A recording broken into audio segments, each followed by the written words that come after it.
गणेश जी जाते जाते इस बार मुझे क्या खुशी दे गए, ये मैं आप लोग के साथ शेयर कर रही हूँ।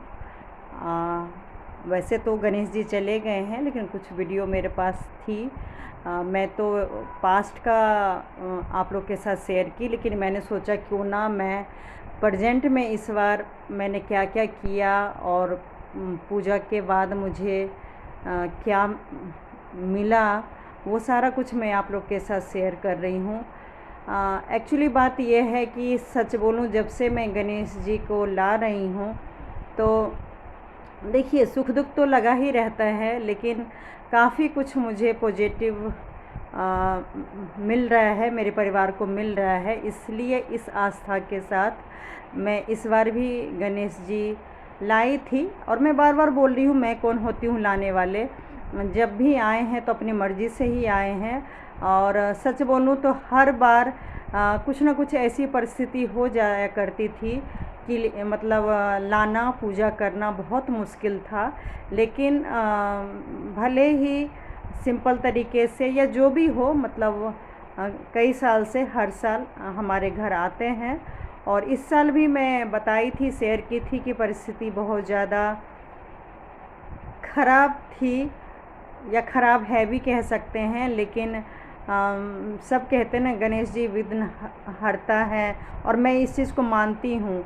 तो इस विश्वास के साथ मैं लेके आई थी, और वो आए थे और हम लोग ने जितना भी हो सके, पहले तो बता दूँ क्या किया था 10 दिन में। तो सही बोलूँ, जितना भी हो सका हमने सुबह शाम पूजा करने की कोशिश की। कुछ दिन तो मैं पूजा भी नहीं कर पाई थी, आप लोग समझ सकते हैं, लेडीज़ का हो जाता है प्रॉब्लम। तो 4-5 दिन तो मेरी बेटी ही प्रसाद बनाई थी। और क्योंकि मैंने नियम किया हुआ था तो मैं छोड़ना नहीं चाहती थी, बेटी इतनी बड़ी हो गई है। और देखिए परीक्षा ही लेते हैं, और बार मतलब हमेशा सैटरडे संडे में छुट्टी होता था, लेकिन इस बार बेटी के फंक्शन होने के कारण वो सैटरडे संडे में भी कॉलेज गई है, फिर भी मॉर्निंग में उठ के प्रसाद बनाई है। तो जो मुझे भी अच्छा लगा, मैं तो बोली थी छुट्टी करने, लेकिन उसमें भी इतना आस्था था कि प्रसाद भी बना ली, और लेट से ही सही फिर वो कॉलेज गई थी। तो फिर मैंने भी सोचा चलो जब प्रसाद बन गया है और शाम में आके पूजा कर ही लेगी, और सुबह भी कर के जाती थी, तो मैंने भेज दिया था।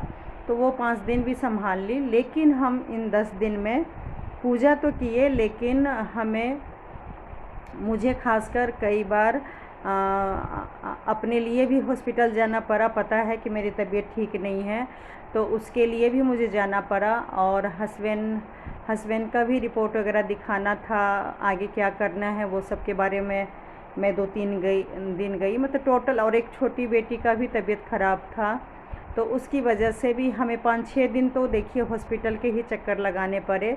लेकिन फिर भी एक आस्था होती है, वो विश्वास मैं छोड़ना नहीं चाहती थी। तो जितना भी हो सके हमने पूरा सुबह शाम पूजा करने की कोशिश की। लेकिन ये जो प्रसाद का नियम था, जो मैं बीच में रह गया था, तो उसको भी देखिए मैं 1 आइटम नहीं 2 आइटम करके एक दिन में ही बनाया करती थी।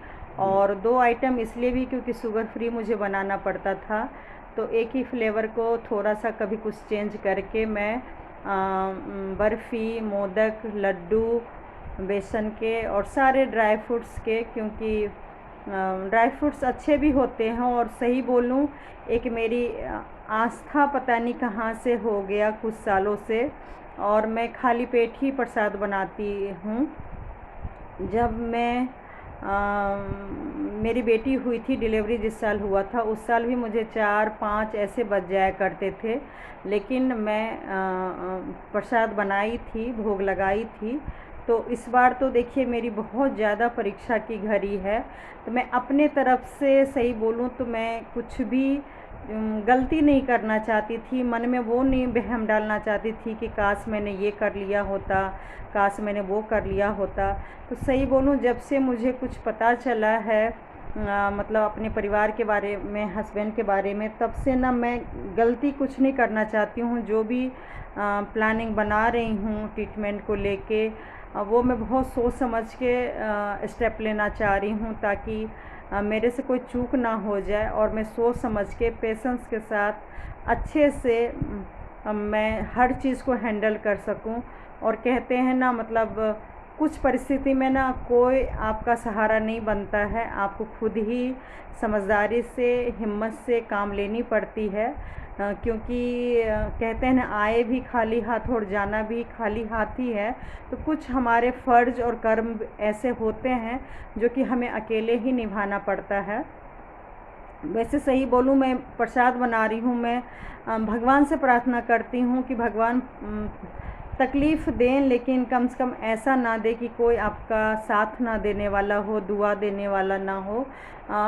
हमेशा जिसको भी मतलब तकलीफ़ हो, भगवान तकलीफ़, अगर भगवान तो खैर नहीं देते हैं, लेकिन अगर मान लीजिए ज़िंदगी है तो कुछ ना कुछ तकलीफ़ें, प्रॉब्लम हो जाती हैं। तो बस यही है कि अपनों का साथ देखिए बहुत दवाई का काम करता है, अपनों का दुआ बहुत ही दवाई का काम करते हैं। डॉक्टर ने भी बोला कि जब मैंने पूछा क्या करना है तो उन्होंने यही बोला कि जो हमसे संभव होगा हम सब करेंगे, बाकी आप बस प्रार्थना कीजिए, और क्या मतलब कर सकते हैं, बाकी हम लोग को जो फ़र्ज़ होगा वो करेंगे।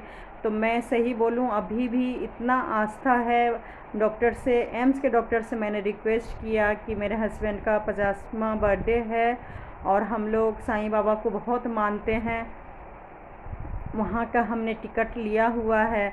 तो मैं चाह रही हूँ अगर इतना टाइम है, देंगे तो शिरडी में मतलब दर्शन करवा के फिर हम ट्रीटमेंट स्टार्ट करवाएं तो चलेगा या क्या करना है। तो डॉक्टर, मेरा आस्था, सही बोलूँ विश्वास देख के डॉक्टर भी बोले अच्छा ठीक है, चले जाइए, लेकिन उस बीच में जो भी ज़रूरत का चीज़ है वो सारा टेस्ट करवा लीजिए और मेरे से रिपोर्ट दिखा लीजिए। तो मैं ऐसा ही कर रही हूँ, हस्बैंड को लेकर नहीं जाती हूँ, जो भी होता है मैं अपना टेस्ट का डेट वगैरह जो भी होता है वो मैं जाके दिखा रही हूँ। और सही बोलूँ, एम्स के डॉक्टर बस इसलिए सपोर्ट कर रहे हैं क्योंकि वो जान रहे हैं 5-6 साल पहले की ये प्रॉब्लम है नाक का, और क्योंकि टेंशन में आ जाते हैं, घबरा जाते हैं और बीपी हाई होने के कारण इलाज में लेट हो रहा है। तो इस वजह से वो मुझे कोऑपरेट कर रहे हैं और बोले ठीक है। मैं बोली कि बताने को देखिए मैं बता दूंगी, लेकिन जब छोटी मोटी प्रॉब्लम से वो इतना टेंशन में आ जाते हैं और इलाज नहीं करवा रहे हैं या कोऑपरेट नहीं कर रहे हैं, तो कुछ ज़्यादा अगर मैं प्रॉब्लम बता देती हूँ तो वो और टेंशन में आ जाएंगे।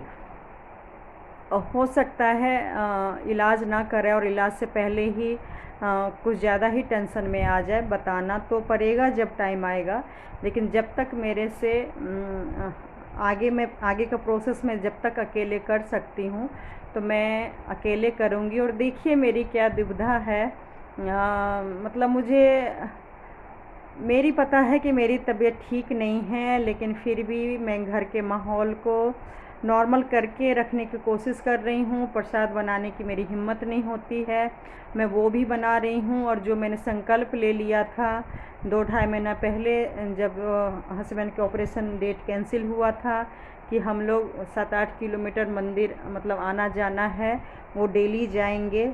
सही बोलूँ तो मैं जब से हस्बैंड का प्रॉब्लम पता चला है तब से मैं जो मैं 4 बजे उठ के काम घर का करके आराम से अच्छे से मैं मंदिर जाया करती थी 7-8 किलोमीटर। उसके बाद मैं घर का, यूट्यूब का, ऑनलाइन का जो भी काम होता था सारा करती थी।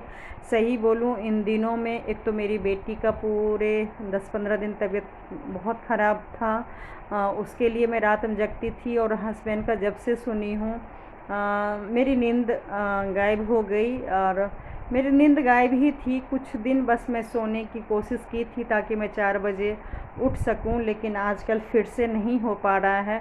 मैं काफ़ी लेट तक मतलब 4-5 बजे भगवान का मेडिटेशन करके, भगवान को ध्यान करके, वैसे देखिए पूरी रात ही मैं भगवान को ही याद करती हूँ, उनसे ही बातें करती हूँ अपने बारे में, हस्बैंड के बारे में और सारे रिलेटिव्स के बारे में। वो मेरी आदत ही हो गई है।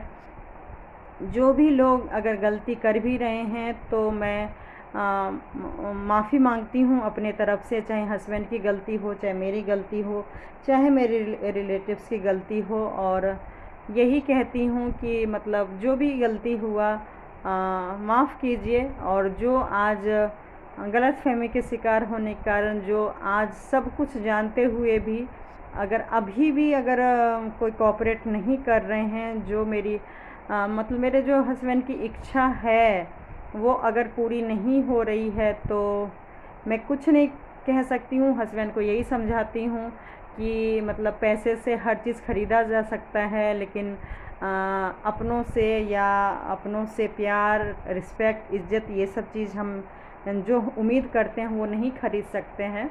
तो इसलिए कोई नहीं, मतलब भगवान को याद कीजिए। और मैं भी कहती हूँ किसी से देखिए नफ़रत करने की ज़रूरत नहीं है, क्योंकि किसकी सांसें कब थम जाएंगी कुछ नहीं पता है। हम रात में जब भी सोते हैं, मैं आप लोग से भी कहती हूँ, जिनसे भी गलती हुआ है सभी को माफ़ करके सोया कीजिए, क्योंकि सुबह का सूरज आप देखेंगे या नहीं, आपके अपने देखेंगे कि नहीं, कोई नहीं जानता है। आपने देखा है ना, लाइफ में एक तरफ़ा नफ़रत या एक तरफ़ा प्यार होता है, तो इस वजह से ही होता है। कुछ लोग मतलब एक तरफ़ा नफ़रत करते करते ख़त्म हो जाते हैं, या मतलब दूसरे लोग माफ़ी भी नहीं मांग पाते हैं, तो वो अगले जन्म में नफ़रत का रिश्ता हो जाता है। तो कोशिश कीजिए, मैं भी यही कोशिश करती हूँ इस जन्म में जो कुछ भी हुआ। और हस्बैंड को भी यही मैं कहती हूँ कि जो कुछ भी हुआ, लेकिन बस अपनों को माफ़ करते रहिए और भगवान से यही कहिए कि मतलब जो भी हो सब मतलब अच्छे से रहें, ठीक से रहें, क्योंकि इंसान है, इंसान से ही गलती होती है, हमसे भी या हमारे अपनों से भी। अगर आज जैसे हम तकलीफ़ में हैं तो हमें बुरा लग रहा है, इंसानियत है, रिश्ते हैं, इस वजह से हमें मतलब बुरा लगेगा आगे अगर हमारे अपनों के साथ गलत होता है तो। इसलिए अपनों के साथ कुछ भी मतलब गलत ना हो, यही प्रार्थना करते रहिए। और मैं भी सही बोलूँ तो यही करती रहती हूँ कि अपनों के साथ कुछ भी गलत ना हो। और पूजा में क्या बोलूँ, जो भी भगवान से आज विसर्जन है, तो प्रेजेंट की ही बात बताऊंगी, पास्ट का बता दी हूँ। आगे अगर वक्त मिला तो कंटिन्यू बताऊंगी कि यूट्यूब पे आई, बताई किस लिए मैं यूट्यूब पे आई। लेकिन देखिए वही गणेश जी की ही मर्ज़ी थी जो मैं 2 साल आई हूँ। और सही बोलूँ तो उनकी वजह से अच्छा हुआ। मैं जब यूट्यूब पे आई तो मुझे बहुत फ्रेंड लोग से मिले, बहुत ज़्यादा मुझे बहुतों की फ़ैमिली के बारे में जानकारी मिली, जो मतलब हम सोचते थे सिर्फ हमारे लाइफ में ही दुख होता है, ऐसा कुछ नहीं है। दुनिया में आप अगर लोगों से मिलेंगे तो सही बोलूँ अपना दुख बहुत ही छोटा लगता है। और वो सब से मुझे बहुत कुछ सीखने को मिला है, बहुत ज़्यादा। मैं ये नहीं कह सकती हूँ कि यूट्यूब पे आके मैंने गलती किया या भगवान ने गलत दिशा दिया है, नहीं। मुझे बहुत प्रेरणा मिली, जो एक अकेलापन था वो मेरा काफ़ी दूर हुआ। मैं जो भटक गई थी किसी के कारण, अगर मैं भगवान से दूर हो गई तो वो मैं नज़दीक आई हूँ। मुझे काफ़ी फ्रेंड्स लोग ने हेल्प किया। अगर सच में घर में जादू टोना है तो वो सब भी काफ़ी हद तक ठीक हुआ है। लेकिन देखिए अगर कुछ ज़्यादा ही गलत नेगेटिव हमारे वाइब्रेशन घर में आ गया है तो उसको टाइम लगेगा धीरे धीरे ठीक होने में, इतना आसानी से नहीं ठीक होता है, ये आप लोग को भी पता है। तो मैं लगी हूँ, मैं 100% विश्वास जादू टोना पे भी नहीं कर रही हूँ। और 100% ऐसा नहीं कि मैं दिन रात कोई पुजारिन बन गई हूँ और सिर्फ मैं मंदिर ही जाती हूँ या घर में ही पूजा करती हूँ, नहीं। सही कर्म तो यही है कि डॉक्टर अगर प्रॉब्लम बीमार हो गए हैं तो देखिए वैसे डॉक्टर भी भगवान को मानते हैं, लेकिन जो डॉक्टर कर सकते हैं मतलब भगवान ही जरिया बना के डॉक्टर को भेजते हैं, तो उनके शरण में उनके एडवाइस लेना, जो वो कहेंगे मैं वही करूँगी। वैसे तो देखिए 2 महीना पूरा फेस्टिवल ही फेस्टिवल है, और मुझे थोड़ा सा सही बोलूँ अपनों से ज़्यादा दूसरे के लिए पता नहीं क्यों फ़िक्र होने लगती है। 4-5 साल पहले जब डेंगू भी हुआ था और करवा चौथ के बिल्कुल टाइम 1-2 दिन पहले ही मतलब बिल्कुल ही एक तरह से मौत के पास थे मेरे हस्बैंड। और फिर 2-3 दिन में रिकवर हो के करवा चौथ के दिन ही मैं लेके आई थी। तो उन दिनों में भी सही बोलूँ मैं औरों लेडीज़ के बारे में सोचती थी जो मेरे घर परिवार में थे। मुझे बस यही अपने लिए नहीं लगता था, क्योंकि देखिए अगर आप गीता का ज्ञान लेंगे, दुनिया की सच्चाई जानेंगे, तो देखिए जन्म मृत्यु सब कुछ ऊपर वाले के हाथ में होता है। आप कुछ नहीं कर सकते, आप सिर्फ कोशिश कर सकते हैं।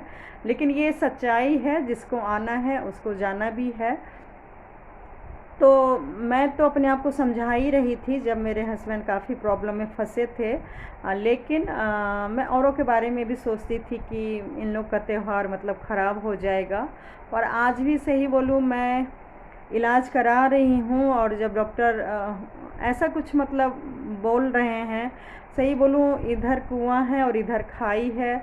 अगर मैं इलाज कराती हूँ तो प्रॉब्लम में फंसती हूँ, नहीं कराती हूँ तो प्रॉब्लम में फंसती हूँ।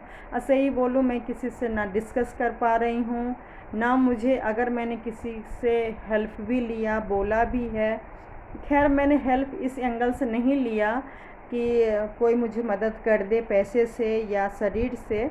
लेकिन हाँ, मेरा जो फ़र्ज़ था वो मैंने बस जानकारी दे दी है, ताकि कल को ये ना बोले कि भाई इसने हमें बताया नहीं तो हम ढंग से इलाज कराते या हम हेल्प करते। और होता है ना, मतलब क्या मैं बोलूँ, ये सब मैं कुछ बोलना नहीं चाह रही हूँ, लेकिन फिर भी मैं बहुत मजबूर हूँ। मैं ये सब इसलिए बोल रही हूँ, भगवान के आगे हूँ। जो भी मेरा वीडियो देख रहे होंगे, बस मेरे परिवार के लिए, मेरे हस्बैंड के लिए प्रार्थना कीजिएगा, दुआ कीजिएगा कि जैसे करवा माँ मतलब कुछ साल पहले ठीक कर दिए थे, वैसे ही इस बार चमत्कार कर दे। और सही बोलूँ मैं मुझे अच्छे से याद है 5 साल पहले भी सती सावित्री की तरह मतलब मैं यमराज से जैसे लड़ गई थी और उनके पीछे पड़ गई थी और वरदान मांगी थी कि मतलब मुझे माँ बनना है, इसलिए पति को लौटा दीजिए। कसम से बोल रही हूँ, सेम मेरे साथ भी वो परिस्थिति था। बिल्कुल जब मुझे लगा कोई रास्ता नहीं है तो करवा माता से तो मैं मांगती ही थी, और यमराज जी से भी मैं यही शब्द मुझे अच्छे से याद है बोली थी कि मुझे माँ बनना है, इसलिए मेरे पति को लौटा दीजिए। और शायद सुन लिए और लौटा भी दिए, और देखिए सही बोलूँ तो मैं माँ भी बन गई। और आज सही बोलूँ मेरा शरीर वैसा नहीं है कि मैं दोबारा फिर से 43 साल की होने वाली हूँ और मैं माँ बनूँ। शरीर मेरा अब बहुत वैसे ठीक नहीं है, जिस वजह से मैं अब अपने में तो नहीं चाह रही हूँ कि मैं माँ बनूँ।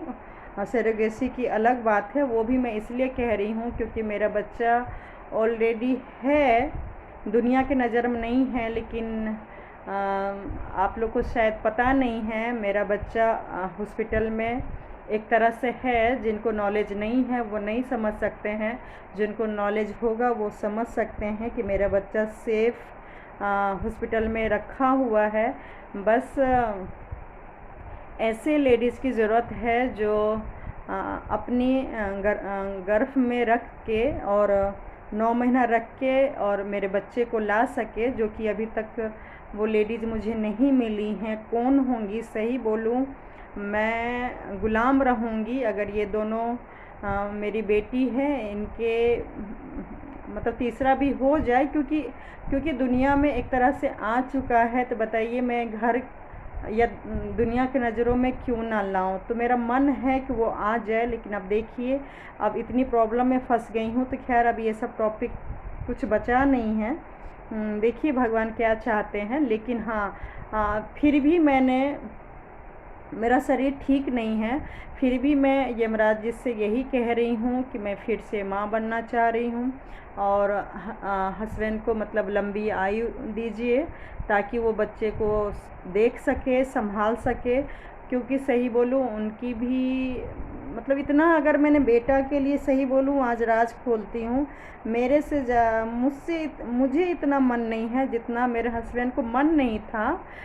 बता रही हूँ जब 15 कितने साल पहले, हाँ 17-18 साल पहले जब मैं दूसरी बार माँ बन रही थी, तो उस टाइम जब मैं कंसीव हुआ, डॉक्टर ने बोला सब ठीक है।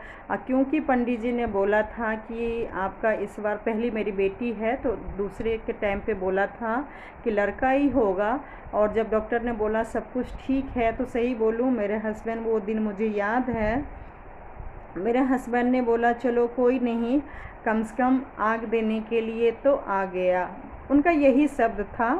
लेकिन कुछ दिन के बाद वो बच्चा मेरा नहीं रहा। तो उस दिन से मैं सही बोलूँ, आप लोग किसी को लग रहा होगा कि बेटी है फिर दूसरी बेटी हुई, फिर भी ये बेटा के लिए क्यों कर रही है। तो सही बोलूँ, मेरे हस्बैंड ने चाहे मेरे साथ जो कुछ भी किया या मेरे ससुराल वाले ने, लेकिन मैं पत्नी धर्म दिल से निभा रही हूँ, निभाई हूँ। और आज भी सही बोलूँ, जबकि मेरा शरीर ठीक नहीं है, लेकिन मैं आज भी यमराज जी से यही कह रही हूँ कि मुझे फिर से माँ बनना है। तो मैं यही प्रार्थना करूँगी कि ये दोनों बच्चे का पिता हमेशा रहें, उनका आशीर्वाद ये दोनों बच्चे पे हमेशा रहे। तो आप लोग भी प्रार्थना कीजिएगा, क्योंकि कहते हैं अगर सही बोलूँ, अगर बद्दुआ किसी की लग सकती है तो मुझे बड़े बड़े गुरु पंडित जी ने यही बोला कि आप अपनों से दुआ भी लीजिए अगर दे सकते हैं, नहीं तो आप गैरों से दुआ लीजिए, वो सबका लगेगा और आपके परिवार में अच्छा ही अच्छा होगा। तो मैं आप वीडियो बनाने का मेरा यही मकसद है कि बस हमारी जोड़ी बनी रहे, वही आप लोग सब लोग आप लोग प्रार्थना कीजिएगा। और मैं दिल से गणेश जी का पूजा की हूँ बड़े खुशी से। मुझे नेगेटिव नहीं लाना चाहती हूँ, लेकिन प्रेजेंट की बात बता रही हूँ कि एक तरफ संघर्ष मेरा अभी फ़िलहाल सही बोलूँ तो मकसद हो गया है हस्बैंड को ठीक तरीके से इलाज कराने का, उनको ठीक करने का। तो मैं पूजा पाठ बिल्कुल भी कमी नहीं की हूँ। और ये जो भी मैं बता रही हूँ प्रसाद की कहानी, जो मैं इस हालत में भी इतना प्रसाद क्यों बनाई, तो मैं वीडियो शेयर की हूँ। जब मैं माँ बनने वाली थी, मतलब पता नहीं था कि मैं माँ बनने वाली हूँ, डॉक्टर जब मुझे 15 दिन 20 दिन के लिए रेस्ट पे भेजा था, तो उस साल भी गणेश जी मैं नहीं ला रही थी, क्योंकि मुझे बिल्कुल ही रेस्ट के लिए बोला गया था। तो सुबह शाम आरती पूजा करना मेरे लिए बहुत मुश्किल था, लेकिन मेरी बड़ी बेटी ने बोला नहीं लाना है, तो शाम में डिसाइड किए और लेके आए। और 9 दिन देखिए किसी तरह पूजा हो गया। बाहर से ही फल मिठाई प्रसाद वगैरह मंगा के कर लिए थे। मेरी देवरानी है, हाँ वो कुछ प्रसाद वगैरह बनाई थी, लेकिन मैं अपने हाथों से नहीं बनाई, जबकि कुछ साल मैं डेली ऐसा ही प्रसाद बनाती थी। तो सही बोल रही हूँ, माता रानी रात के टाइम पे मेरे आए, बिल्कुल सपने किया, मेरा तो एक तरह से नींद खुला ही रहता है सब बिल्कुल। जब मैं लेटी हुई थी तो आए और बोले कि इस बार तुम अपने हाथों से मेरे बेटे को भोग नहीं लगाओगी, बस अपने ही बच्चे को खिलाओगी। तो मतलब मुझे बड़ा आश्चर्य लगा कि इन्होंने ऐसा क्यों बोला, और मैं कैसे खिलना मतलब करूं, क्योंकि मुझे तो नीचे बैठना बनाना, क्योंकि दलिया वगैरह खाती थी, खिचड़ी खाना वो भी बेटी हस्बैंड लोग हेल्प करते थे, और मिठाई बनाना तो बहुत थोड़ा मुश्किल तो हो ही जाता है। लेकिन वो शब्द सुन के मैं सही बोलूँ सिंपल नारियल का लड्डू बनाई थी, और उस साल से मैंने बिल्कुल सोच लिया था कि कुछ भी हो जाए प्रसाद तो मैं बनाऊंगी ही। और इस बार तो सही बोलूँ मैं और ज़्यादा मन से, और जितना हो सके ज़्यादा से ज़्यादा मैं बनाई, जितना भी लोग से हुआ मैं अपना बांटने देने की कोशिश की। लेकिन यही आस्था मतलब था। जब पार्वती माता ने मुझसे खुद बोला तो उस दिन से मुझे और विश्वास बन गया। और सही बोलूँ, मैं कई बार भोग लगाई। जैसे मेरी बेटी पढ़ने में ठीक नहीं थी, तो जब जब हम गणेश जी को लाए थे, प्रसाद बनाए, तो अच्छे से पास हुई, रिज़ल्ट आया। मेरा रिपोर्ट माँ बनने का काफ़ी बार मान लीजिए लगता था कि नेगेटिव आएगा, लेकिन पूजा पाठ से काफ़ी पॉजिटिव आते गया। 40 साल में देखिए, माँ बनना कोई छोटी मोटी बात नहीं है। तो वो भी हुआ। और हस्बैंड के तो कितने सारे शरीर में प्रॉब्लम थे, काफ़ी रिपोर्ट ख़राब आता था, लेकिन इलाज के बाद और गणेश जी जाते थे विसर्जन के बाद। हमारा पता नहीं क्या ऐसा संजोग बनता था कि गणेश पूजा करती थी, उसमें भी डेट मेरा या हस्बैंड का होता था। और जब गणेश पूजा के बाद, विसर्जन के बाद जब हम जाते थे हॉस्पिटल, तो रिपोर्ट सही बोलूँ काफ़ी हद तक अच्छा आता था। तो हाँ, मैं इस बार भी देखिए संजोग ऐसा रहा कि विसर्जन के कल होके ही मेरा खुद का डेट था। मुझे गायनी डॉक्टर से मिलना था, दिखाना था। मेरा अल्ट्रासाउंड हुआ था और काफ़ी सारा टेस्ट हुआ था। जो एक डाउट होता है ना डिलीवरी के बाद, अभी तक जब मुझे काफ़ी ब्लीडिंग होती है, तो डॉक्टर को भी शक होता है, पेशेंट को भी शक होता है कि पता नहीं इतना मेजर ब्लीडिंग इतना ज़्यादा क्यों हो रहा है। तो वही सारा मेरा कई महीने से दवाई खा रही थी, इलाज चल रहा था, और अल्ट्रासाउंड करवा के रिपोर्ट मुझे दिखाना था। संजोग से अल्ट्रासाउंड भी मैंने उसी बीच में कराया जब ये गणेश जी आए हुए थे। और रिपोर्ट लेके फिर जब मैं गई विसर्जन के कल होके, ये सारे विसर्जन का टाइम का है, विसर्जन के कल होके गई, तो मैं वही आप लोग के साथ शेयर कर रही हूँ। देखिए, लोगों के लिए गुड न्यूज़ नहीं होगा, लेकिन हर इंसान के लिए अपना छोटी छोटी चीज़ें अगर हम तूफ़ान से लड़ के अगर हम पार कर जाते हैं, तो हमारे लिए देखिए वही गुड न्यूज़ बन जाती है। तो वही चीज़ है। और गणेश जी की कृपा से देखिए, मेरा जो शक था, और डॉक्टर भी जिस बिहाफ पे टेस्ट करवाए थे बहुत सारा कि यूट्रस में कोई प्रॉब्लम तो नहीं हो गया है, या मतलब यूट्रस में कुछ ऐसा तो नहीं हो गया है कि आगे चल के प्रॉब्लम होगी। तो गणेश जी की कृपा कहिए और सारे भगवान की कृपा कहिए, साईं बाबा की कृपा कहिए कि मेरा रिपोर्ट सब कुछ नॉर्मल आया है। और जो एक खतरे पे थी मैं, सारा मेरा बॉर्डर से नीचे था, चाहे haemoglobin, vitamin, calcium, iron, vitamin D, vitamin 12, जितना भी शरीर में होता है अच्छे के लिए, वो सारा मैं आप लोग के साथ शेयर की थी। जो बॉर्डर के काफ़ी नीचे था, अगर मैं कुछ महीने खाने पीने या डॉक्टर का ट्रीटमेंट नहीं लेती, तो वो शायद मैं इस बार गणेश पूजा भी नहीं करवा पाती और मैं ज़िंदा भी नहीं रहती, ऐसी मेरी हालत हो गई थी। लेकिन भगवान की कृपा कहिए, वो सब मेरा बॉर्डर से थोड़ा आगे हो गया है, और दवाई भी बंद कर दिए हैं। बस उन्होंने ये बोला, खुश रहो और टेंशन नहीं लो। और मतलब 6 महीने साल भर में अपना ट्रीटमेंट, जो एक रेगुलर चेकअप होता है, वो करवाते रहना। और गणेश जी की कृपा से कहिए 1 साल अभी हो गया है, मेरा हाथ भी ठीक हो गया है। सब भगवान की कृपा कहिए।